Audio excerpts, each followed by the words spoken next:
123 avant Jésus-Christ, en Provence, vivaient les Salovi, une peuplade celto-ligure qui eurent maille à partir avec les Romains.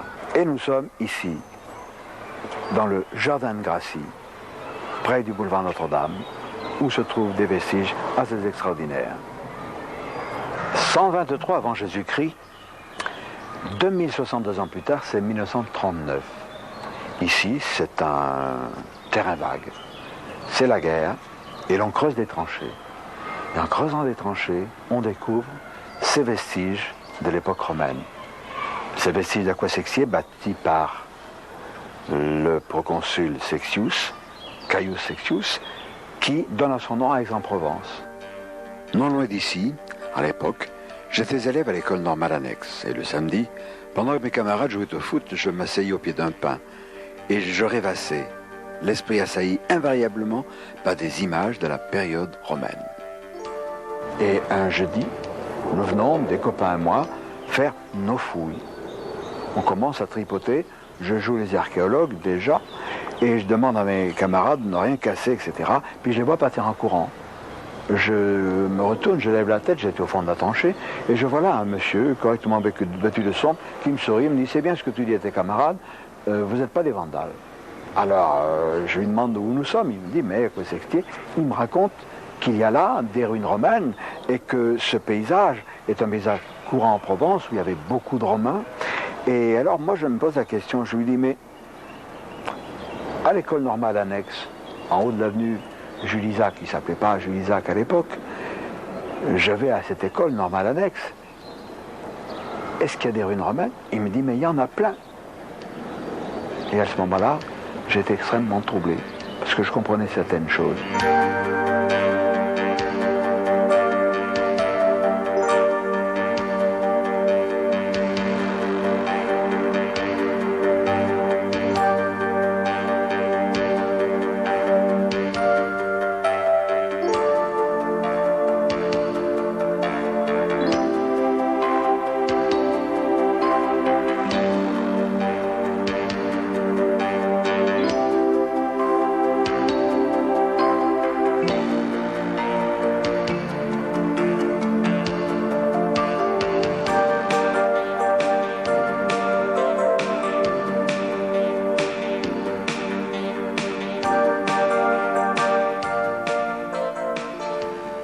C'est donc ici que, entre ces colonnes, que j'allais comprendre beaucoup de choses.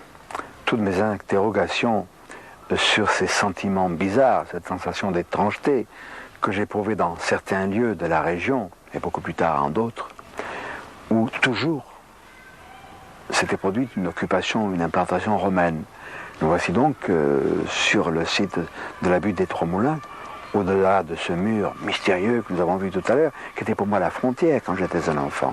Je ne connaissais rien au-delà. Et au-delà, il y avait la preuve qu'il y avait bien des ruines romaines. Ce qui expliquait ce sentiment d'étrangeté lorsque j'étais dans la pinède de l'école normale annexe, et que je m'évadais. Je ne voyais plus mes camarades taper dans le ballon, mais je pensais à des scènes de la vie romaine. Uniquement, or un enfant de 8 ans, 9 ans, ce qu'il connaît de l'époque romaine, c'est rien. Des hommes et des dames en toge, en tunique, et ça s'arrête là. Et j'éprouvais une sorte de fascination, une sorte de résurgence en moi, mais uniquement quand j'étais sur les sites romains. J'en ai conclu, je n'ai aucune preuve à apporter, malheureusement, mais c'est ma conviction intime. J'en ai conclu que j'avais vécu à l'époque romaine, ici même, mais je ne me sens pas romain, je ne me sentais pas romain, je me sentais, comme j'allais l'être quelques années après 39, dans la résistance. J'étais donc occupé, j'étais donc l'un de ces celto-ligures ou gaulois subissant l'époque romaine, l'occupation romaine. C'était une réminiscence d'une de mes vies antérieures, j'en ai eu d'autres. J'ai été aidé dans cette quête des vies antérieures par l'abondance des ruines romaines que l'on trouve à Aix, en Provence et dans sa région. Nous allons aller dans le secteur ouest de la France pour rencontrer un spécialiste de la réincarnation, Jean-Louis Victor. Tout d'abord, je suppose que tout le monde sait ce qu'est la réincarnation. C'est le fait de savoir que la mort n'est pas une frontière, c'est une porte vers une autre réalité, vers l'antichambre d'une autre existence. Jean-Louis Victor est un brillant conférencier, un ésotériste. Il a étudié divers cas de réincarnation. Nous verrons au gré de cette vidéocassette d'ailleurs certains éléments très troublants, dont un très spectaculaire, sur lequel s'est penché Jean-Louis Victor. Et Jean-Louis a aussi composé, réalisé une cassette audio, d'une musique très astrale, très éthérée, qui facilite la concentration.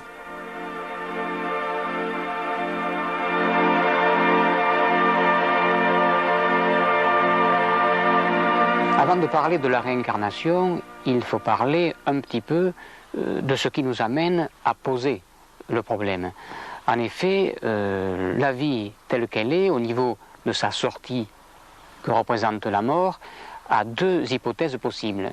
Ou il n'y a rien après la vie, et à ce moment-là, ça ne vaut absolument pas le coup de vivre, c'est évident, puisque la vie se résumant à boire, manger, dormir, travailler, souffrir pour rien à la sortie, ça ne vaut vraiment pas le coup de vivre.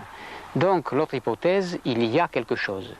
Et c'est ce quelque chose qui nous passionne, que certains appellent la métampsychose, que d'autres vont appeler la réincarnation, et il y a toutes les hypothèses philosophiques, évidemment, pour greffer tout un espoir sur ce thème de la survie.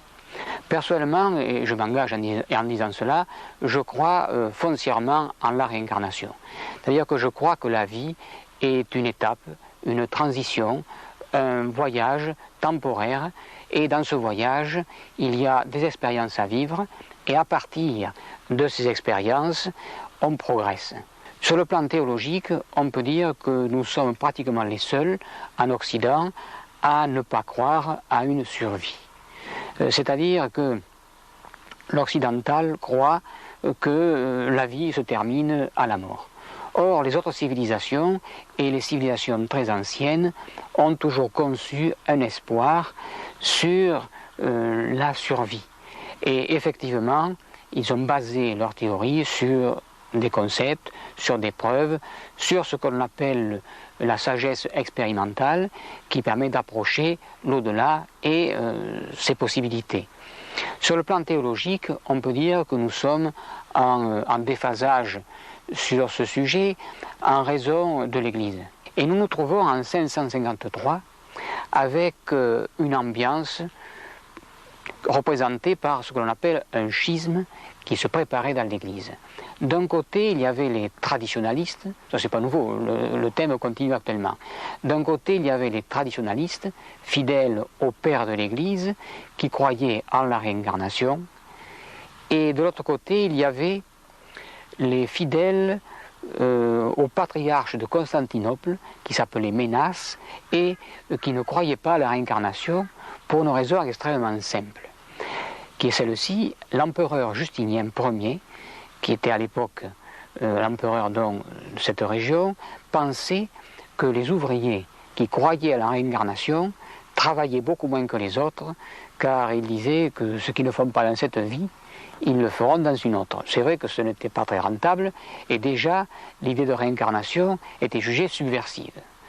Donc une réunion a lieu entre Ménas, patriarche de Constantinople, Justinien Ier et le pape qui s'appelait Vigile, et on décide, à 3 niveaux supérieurs, de retirer des Écritures l'idée de réincarnation. Le concile a lieu, comme je vous l'ai dit, en 553, et fut retirée définitivement l'idée de réincarnation à partir de ce concile. J'ai été en contact, figurez-vous, avec des avocats de Paul VI à l'époque, et on a longuement discuté sur ce thème de la réincarnation. Et je lui dis, vous ne pouvez absolument pas ignorer ce concile de Constantinople qui a arrêté l'évolution de cette pensée religieuse et philosophique. Il me dit, nous connaissons absolument cette pensée, et ce concile, bien sûr, il existe, les traces y sont, mais on ne peut absolument pas remettre au goût du jour l'idée de réincarnation, car ce serait montrer et démontrer que l'on s'est trompé volontairement dans un but politique et religieux, pour enfermer les masses, pour qu'elles n'évoluent pas, et ce serait vraiment montrer qu'il y a eu un mensonge au départ et une manipulation pendant 15 siècles. Et ça, on ne peut pas le faire. C'est une aberration, car ce n'est pas un problème d'opinion. Il y a d'abord des milliards d'individus sur la planète Terre pour qui la réincarnation est une certitude, notamment parmi les pays d'Asie. Il y a eu des études tout à fait remarquables. Celle du professeur Banerjee. Cet ouvrage remonte à 1965, mais Banerjee, c'est le numéro 1 spécialiste de la réincarnation à l'université de Jaipur, dans l'état du Rajasthan en Inde. Et il est bien évident que l'université de l'Inde, l'université de Jaipur, c'est pas fait pour les débiles mentaux. Il y a cette revue, Parapsychology, qui est également éditée à cette époque-là, vers les années 65-66. Il y a divers ouvrages que nous vous présenterons au cours de la cassette, mais celui-ci en particulier de Joseph Head et Cranston, le livre de la réincarnation, aux éditions Fanval, et quantité d'autres. C'est une chose sérieuse, la réincarnation. Nous avons abordé ce domaine de diverses façons, mais il y a un moyen excellent pour remonter dans le temps. Et je pense à mon ami Daniel Huguet, qui lui est un hypnotiseur professionnel. Nous le connaissons depuis une bonne quinzaine d'années, Daniel. Tu as fait quantité de recherches en matière d'hypnose, de régression mémorielle pour le compte de l'IMSA, lorsque nous avions des enquêtes à faire sur les cas de contact. Et là, nous avons trouvé deux sujets remarquables. Alors, comment vas-tu procéder pour amener ces sujets à revivre un lointain passé qu'elles n'ont pas consciemment connu? La première chose, bien sûr, c'est de mettre ces deux sujets en état hypnotique parce que c'est la base de tout. C'est ce qui va nous permettre, une fois qu'elles auront atteint cet état particulier qu'on assimile très souvent d'ailleurs au sommeil naturel, mais qui n'en a rien à voir, nous allons donc mettre ces deux sujets en état hypnotique.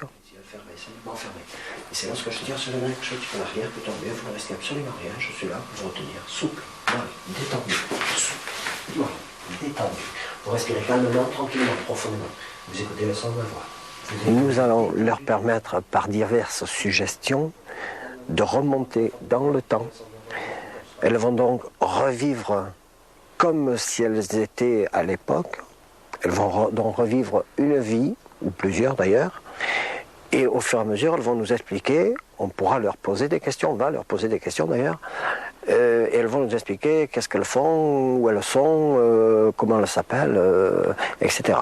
Je voudrais tout particulièrement saluer et remercier ces deux jeunes femmes que nous avons baptisées Coralie et Catherine. Catherine, c'était facile parce qu'elle a dans une existence vécu en un pays dont la patronne est Sainte Catherine, vous verrez lequel. Je voulais les remercier aussi et les féliciter, car il faut avoir beaucoup d'honnêteté intellectuelle et du courage aussi pour se soumettre à ce genre de recherche qui est extrêmement riche en résultats. Bien sûr, cette séance que vous allez voir, nous l'avons filmée il y a peu de temps, il y a quelques semaines. Nous n'avons pas eu le temps matériel de faire des recherches pour voir si ce que dit Coralie ou ce que dit Catherine peut être vérifié dans l'histoire. Nous allons nous y efforcer, ça va nous demander du temps. Mais je crois qu'il y a une certaine spontanéité dans cette recherche effectuée par Daniel Huguet sur ces deux jeunes femmes, auxquelles je dis encore merci et bravo. On y va. C'est toujours un doigt comme ça. Hein? Allez, vous respirez calmement, tranquillement, profondément, vous écoutez toujours le son de ma voix, vous ne pensez à rien. Les muscles du corps sont relâchés, votre corps est chaud, votre corps est lourd. Vous glissez, vous basculez dans un sommeil particulier, très particulier. Et là, vous dormez profondément, vous écoutez le son de ma voix, vous ne pensez à rien, les muscles du corps sont relâchés, votre corps est chaud. J'essaie généralement de mettre les gens en dehors et en spectateur parce qu'il se trouve que des fois les gens vivent des choses très intenses et ils se mettent à pleurer, à bouger, à avoir des crises de nerfs. Donc j'essaie, moi, quand je fais une régression comme ça, de mettre mes gens à l'extérieur en disant, vous voyez le film de votre vie. Vous êtes à l'extérieur, quoi qu'il arrive, vous ne risquez rien. Vous continuez toujours de dormir profondément, et puis vous allez reprendre maintenant. Vous allez retourner voir votre pendule. Vous pouvez me dire l'année. 1812. 1812. Avant. Avant Jésus-Christ, alors. Oui. Quel pays? L'Égypte. C'est l'Égypte. Votre nom? Tétis. Pardon? Tétis. Tétis, T-E-T-I-S. Oui. Oui, Tétis. Il y a un prénom, un truc comme ça, non? C'est mon prénom. C'est le prénom. Et le nom, donc? Je sais pas. Vous n'avez pas de nom? Je suis Tétis. Tétis, c'est tout. Ouais. Vous avez quel âge? J'ai 12 ans. Vos parents s'appellent comment? Je les ai pas connus. Ce sont des esclaves. Vos origines, c'est... Vous êtes d'où? Nubienne. Mon maître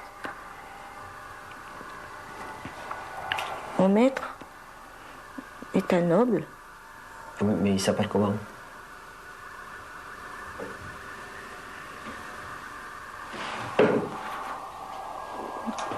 Encore. Comment?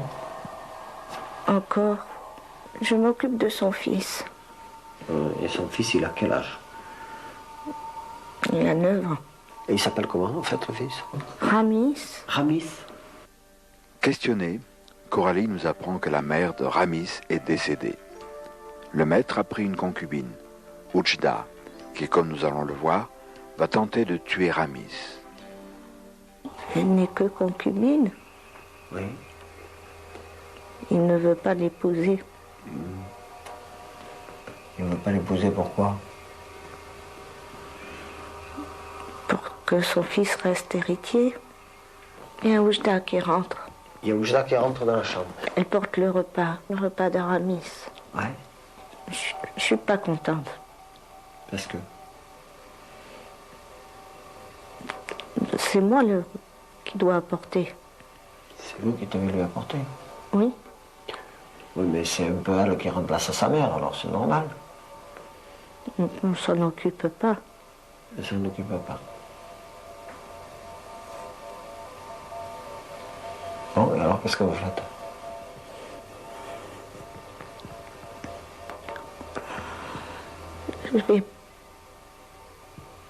Je vais goûter les plats. C'est du lait de chèvre. Il est aigre. Parce que? C'est aigre le lait de chèvre?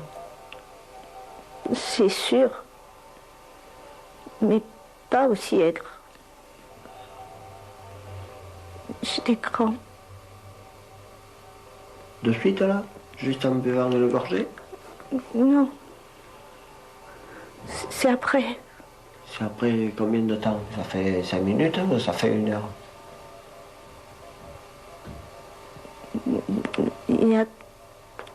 C'est la nuit maintenant. Ramis, il a bu aussi? Non. J'ai renversé la coupe. Vous êtes guéri ou pas? Non. Je crois que je suis plus. Vous allez reprendre la pendule.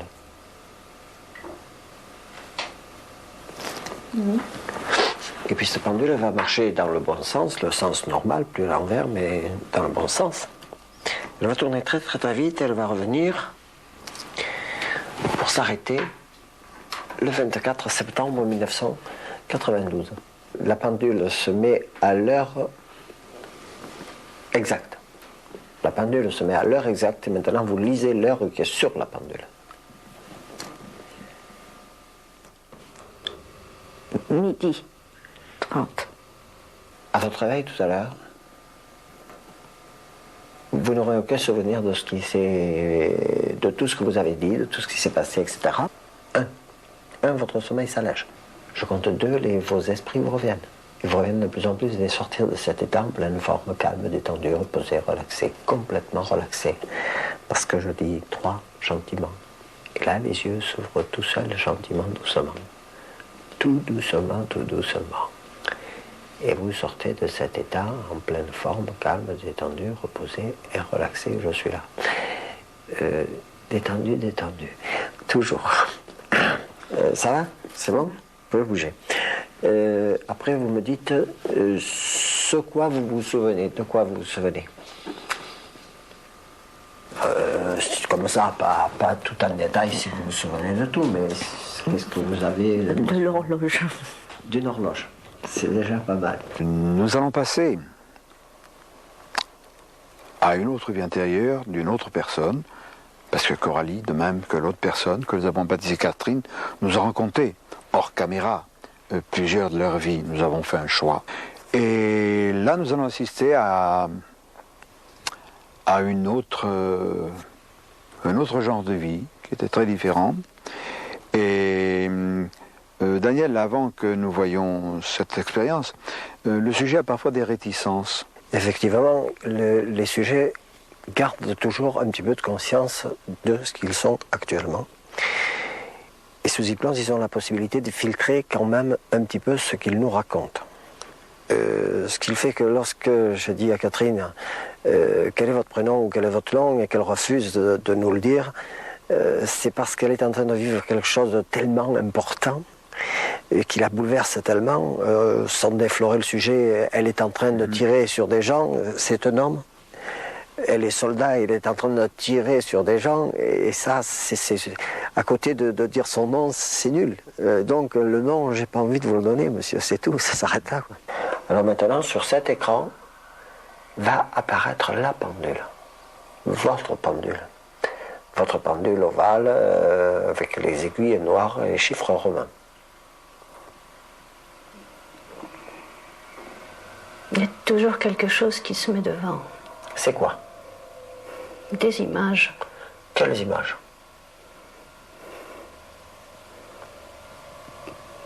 Des fusils. Des fusils.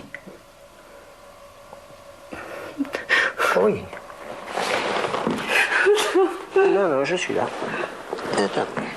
C'est bien. Comme ça, détendu. Vous êtes dans un film. Simplement un film. Et à partir de maintenant, quoi qu'il se passe dans ce film, vous êtes à l'extérieur. Et vous êtes là en spectatrice. Aucune émotion d'aucune sorte, détendue. De quelle année?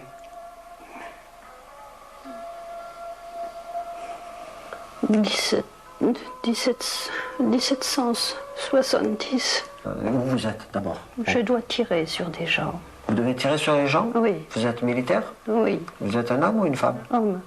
Hein? Homme. Vous êtes un homme? Ok. Vous appelez comment?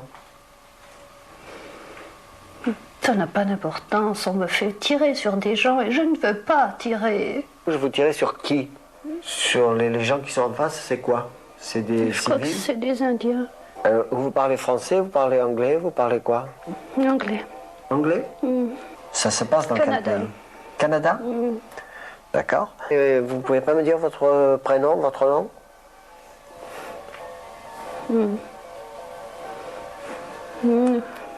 Newman. Ça s'écrit comment ça?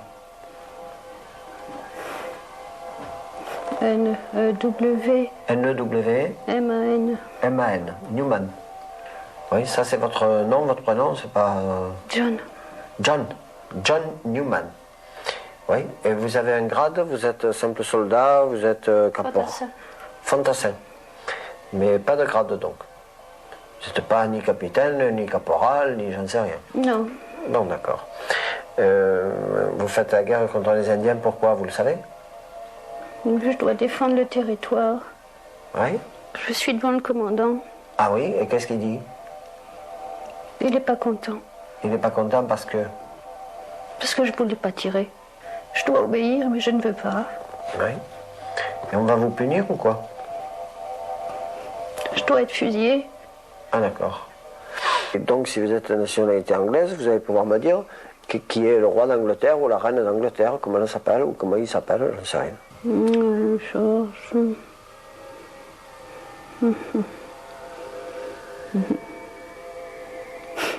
Georges III. Georges III.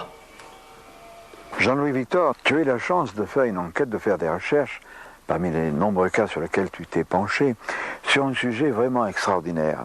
Doublement extraordinaire parce que cet homme dont nous allons parler était un modeste mineur de fond. Il s'agit de Augustin le Sage. Alors ça, c'est fabuleux. Oui.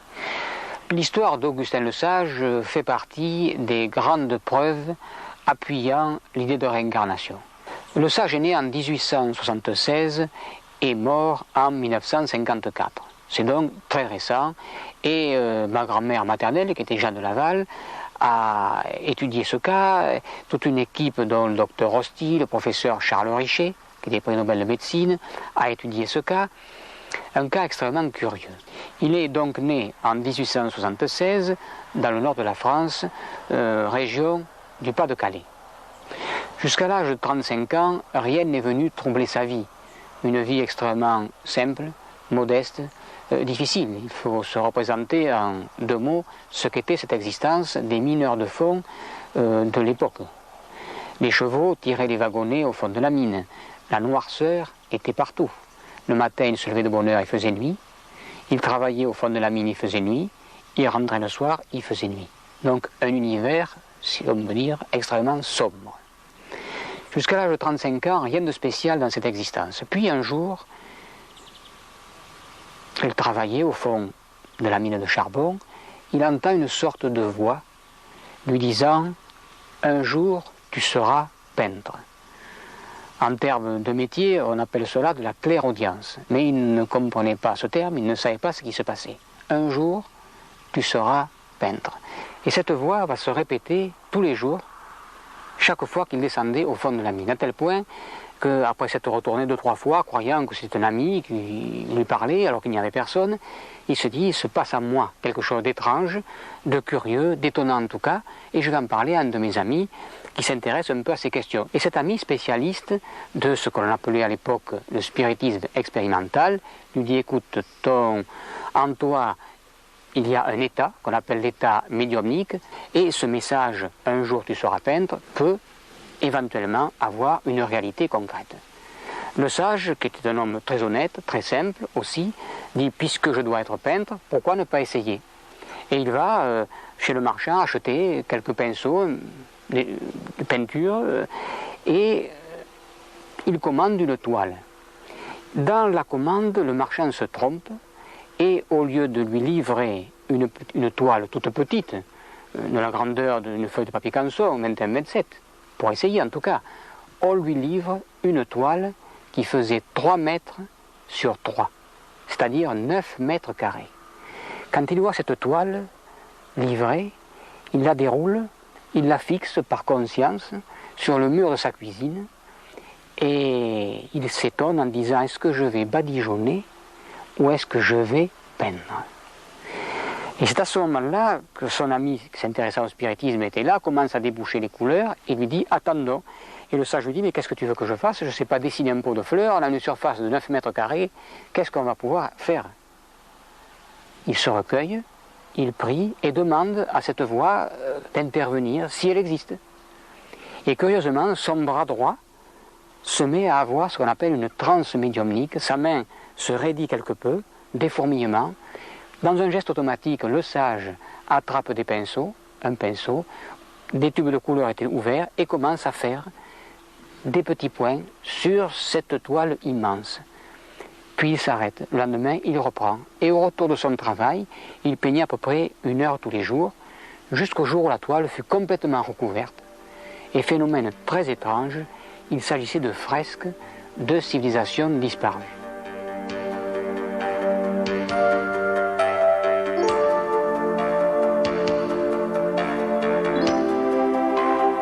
Il a fallu d'ailleurs des égyptologues érudits pour traduire le contenu et le message des toiles de Le Sage.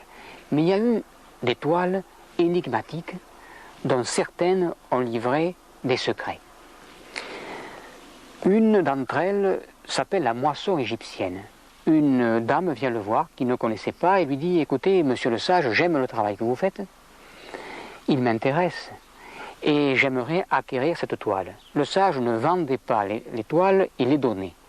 Et il dit « Écoutez, je vous offre cette toile, je vous la donne. » Cette dame, consciente de l'œuvre et de sa valeur, lui dit « Écoutez, je ne peux pas accepter cela, en compensation, je vous offre un voyage en Égypte. » Le sage s'en va en Égypte, visite tout ce que l'on peut voir dans ce merveilleux pays, la vallée des rois, la vallée des reines, les tombeaux, les pharaons, les fresques égyptiennes.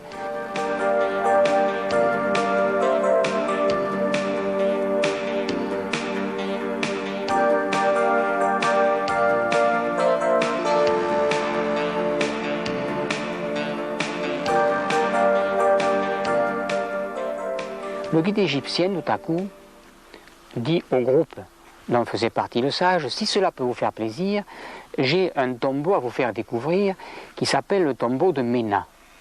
Qui était Ména? Ména était un artiste peintre ayant vécu au temps de Ramsès II et qui avait obtenu l'autorisation du pharaon de réaliser son propre tombeau. Ce tombeau venait tout juste d'être ouvert et découvert et ouvert à la circulation des touristes. Personne ne l'avait vu. Il n'existait aucune reproduction extérieure sur le plan des journaux, par exemple. Le sage et son groupe font partie des premiers invités, en quelque sorte, ayant eu l'autorisation de descendre dans le tombeau. Quelle ne fut pas la surprise de le sage lorsque, à peine descendu au fond du tombeau, il retrouve la fresque de la moisson égyptienne qu'il avait lui-même réalisée avant de partir en Égypte. Il faut quand même, je crois, demander à le sage ce qu'il pensait de ce choc qu'il a reçu dans cette preuve en Égypte. Le sage pensait qu'il était la réincarnation de Ména. En tout cas, sur la réincarnation, l'avenir est là pour montrer qu'il y a une autre réalité, au-delà de l'apparence, au-delà des structures et au-delà de la vie quotidienne. Augustin le Sage nous a entraînés en Égypte comme narrateur. Nous allons y retourner dans peu de temps avec un personnage exceptionnel que tout le monde connaît. Du moins, on le connaît en tant qu'illustre créateur de mode. On le connaît comme créateur de parfums. Paco Rabanne, mesdames, messieurs, tout le monde connaît ce personnage exceptionnel. Il est aussi écrivain. Il a publié un ouvrage, Trajectoire, aux éditions numéro 1. Trajectoire, c'est la trajectoire de ses vies. Ces vies qui ont été illustrées par le peintre Roger Roux. Ah, c'est fantastique. Est-ce que tu te retrouves? Je vois beaucoup de choses. D'abord de ce cosmos ancien, central de la galaxie d'où je viens, il y a très très longtemps. Ensuite des existences qui m'ont beaucoup marqué. Il est vrai que les grands galactiques ont détruit tout ceci, sinon l'homme ne pouvait pas s'établir sur la planète Terre. Druide, je le fus, dans cette Atlantide ancienne. Akhenaton est le roi qui m'a marqué le plus, car j'avais pour lui, en tant que prêtre, une vénération absolue. Voici ma victime, celui que j'ai assassiné à l'âge de 24 ans. Tu n'étais pas seul. Voilà, non. Là, je vois cette femme prostituée que je fus, dans une vie antérieure. Et puis cet être Merlin, l'être de sagesse.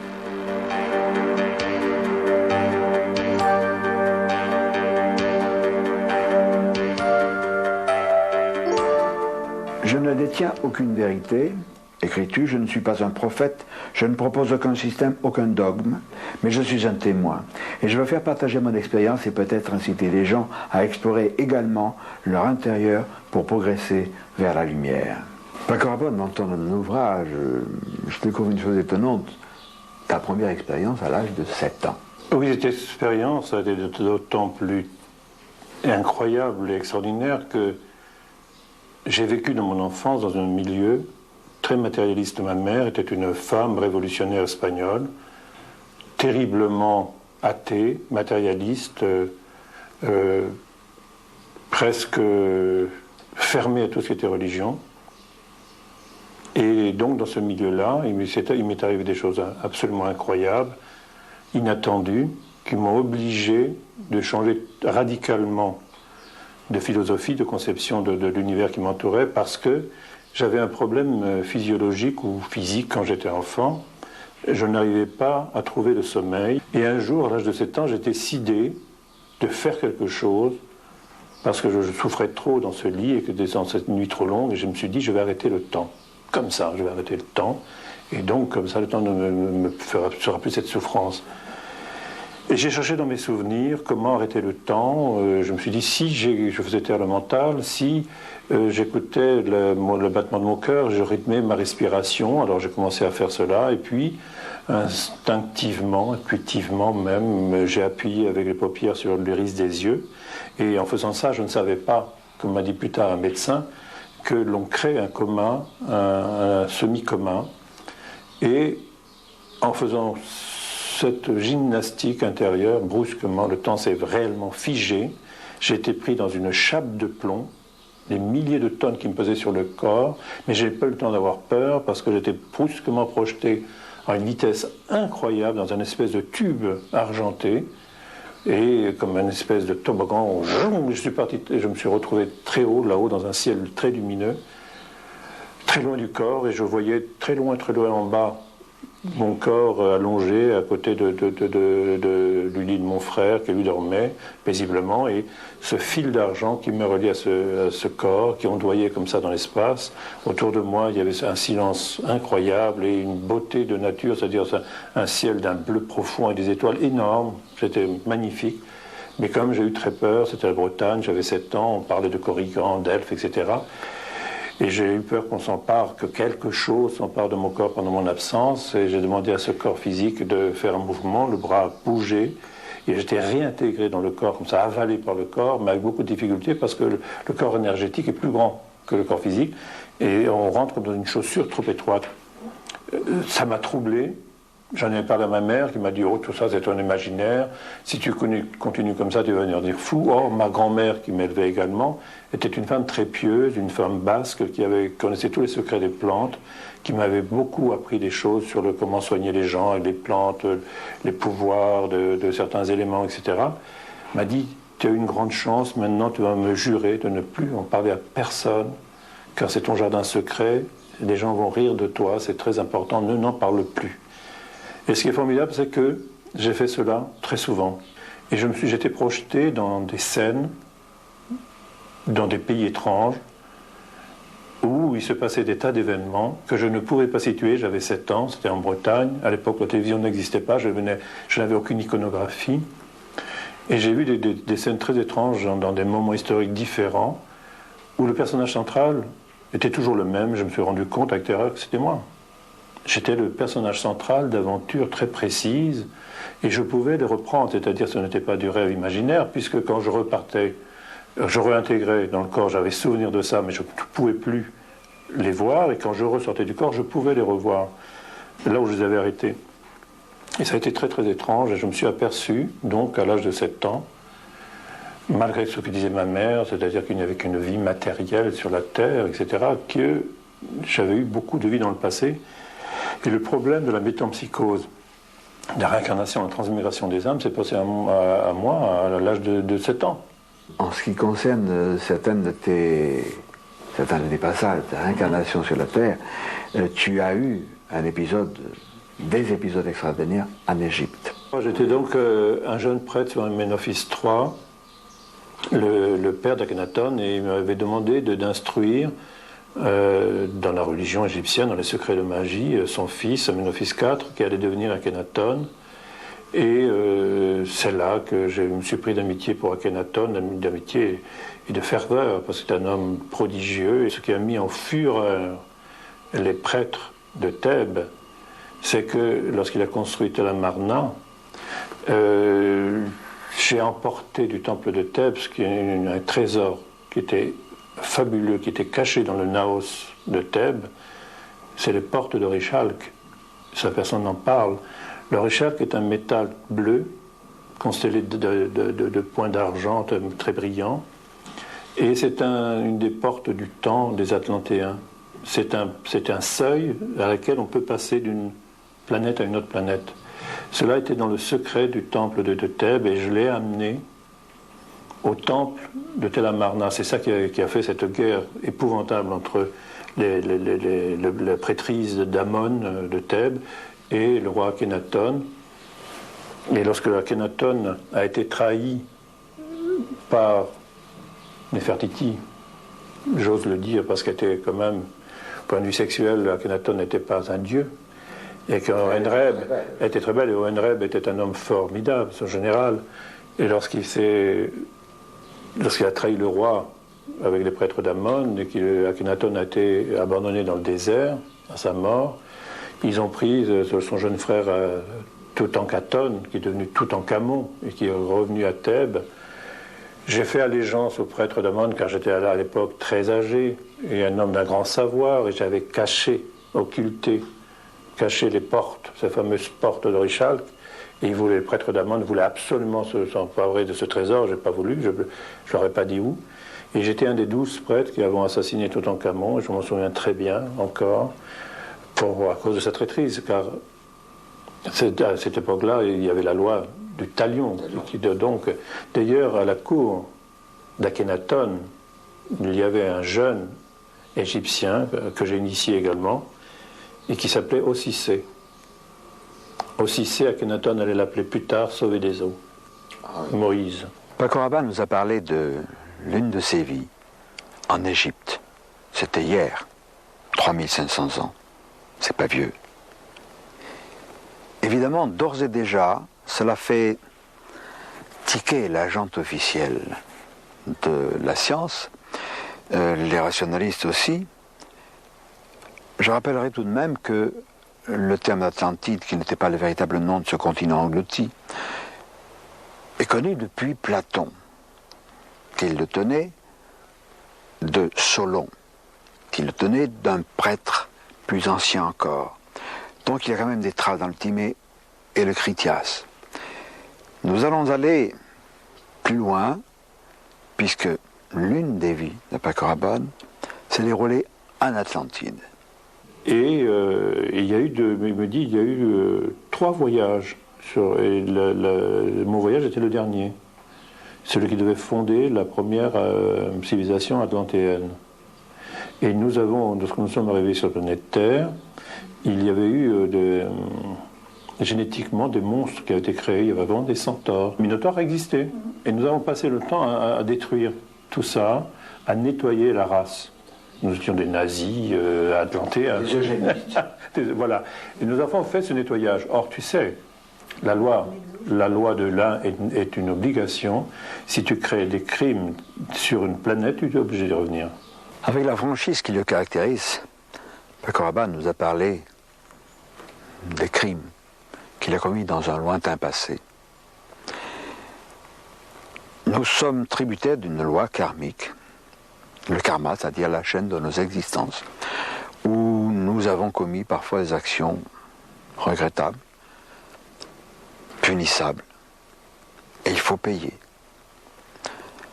Mais de là à en conclure que, par exemple en Inde, où se trouvent malheureusement des centaines et des centaines de millions de pauvres gens, qu'il faut les laisser crever parce que c'est ainsi, et plus vite ils mourront, plus vite ils seront réincarnés.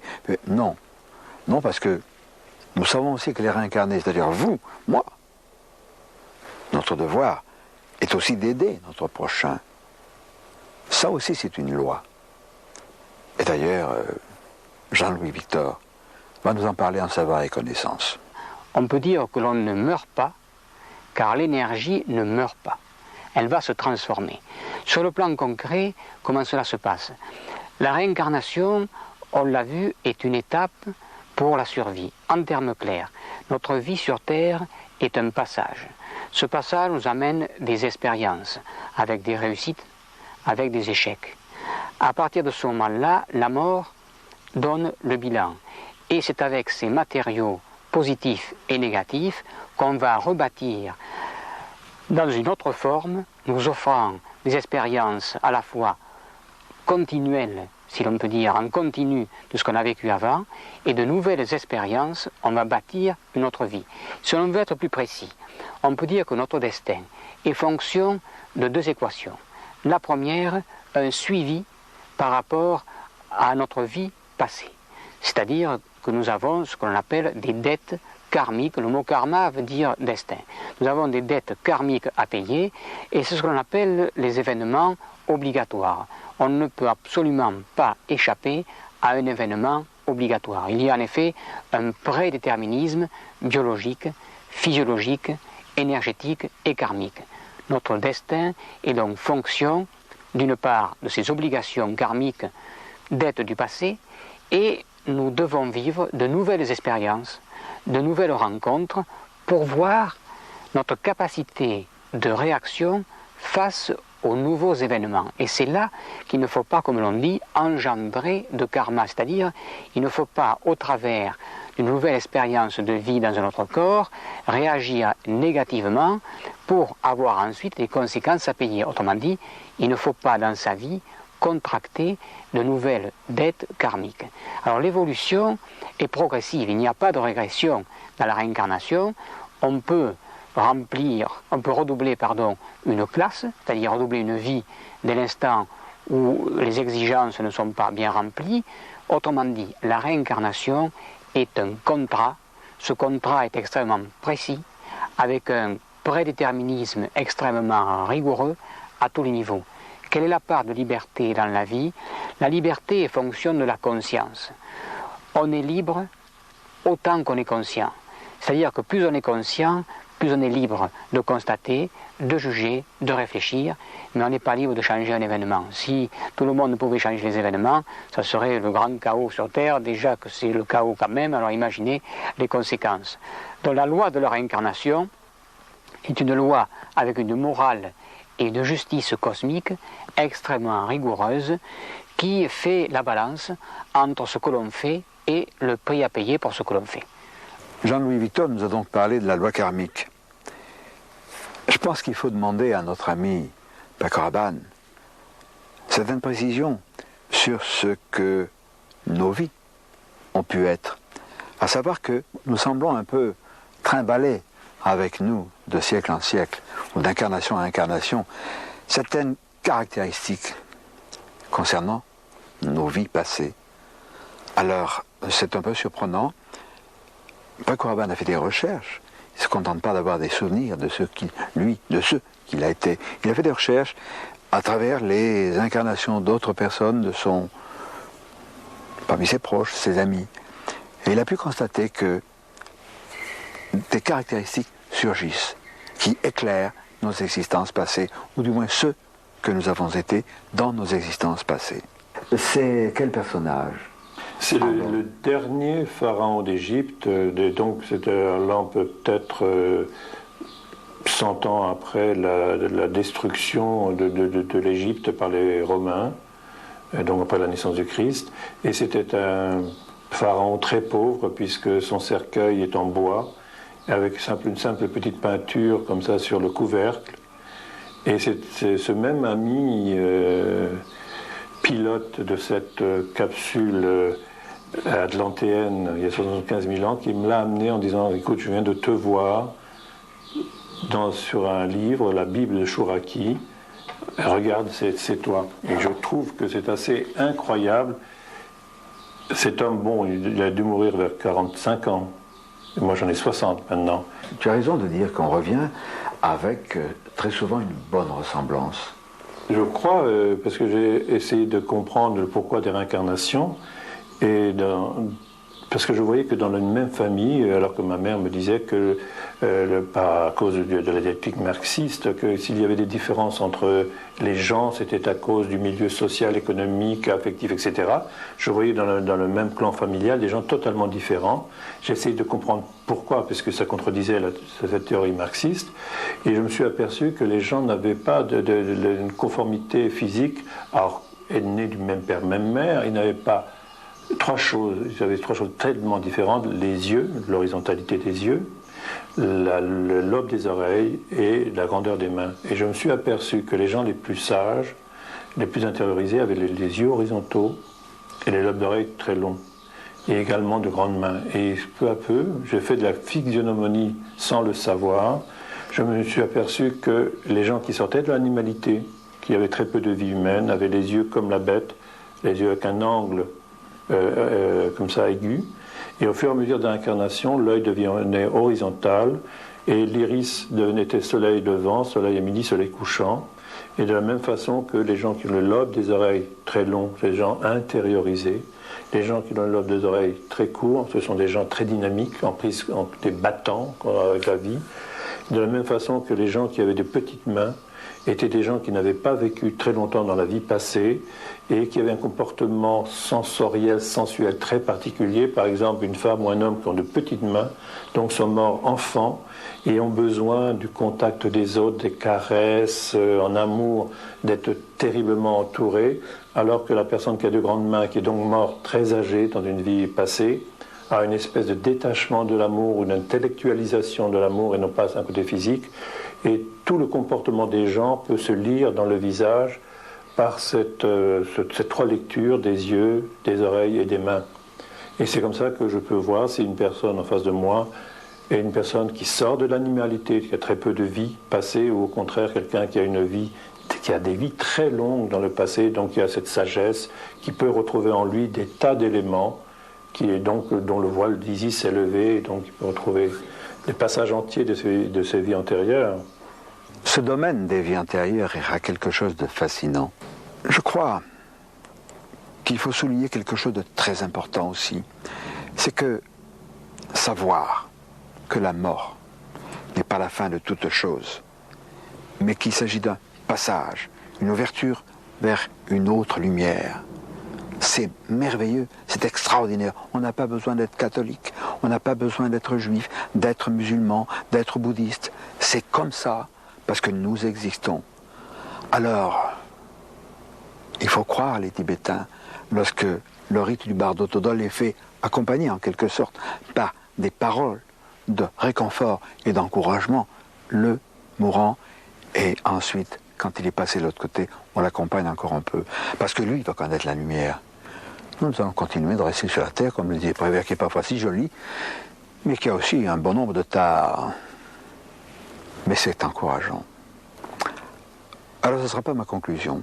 Ma conclusion, je vais la demander à Jean-Louis Victor, qui va nous parler de sa merveilleuse grand-mère, à laquelle il doit beaucoup, et ne serait-ce que cette très belle conclusion. À bientôt. Il y a eu 3 grands médiums dans ce siècle avec des talents différents. En peinture, il y a eu Augustin Le Sage. Sur le plan de la médiumnité littéraire, poétique et scientifique, il y a eu Jeanne Laval, qui était ma grand-mère maternelle. Et sur le plan des guérisseurs, il y a eu Alalouf, qui a été un très grand guérisseur de notre région. Et Jeanne Laval, pour la réincarnation, puisque tel était le sujet de l'entretien, disait ceci: « Ne dites point qu'ils sont perdus, tous ceux dont vous pleurez la fuite, ils sont partis à la poursuite d'anciens rêves interrompus. »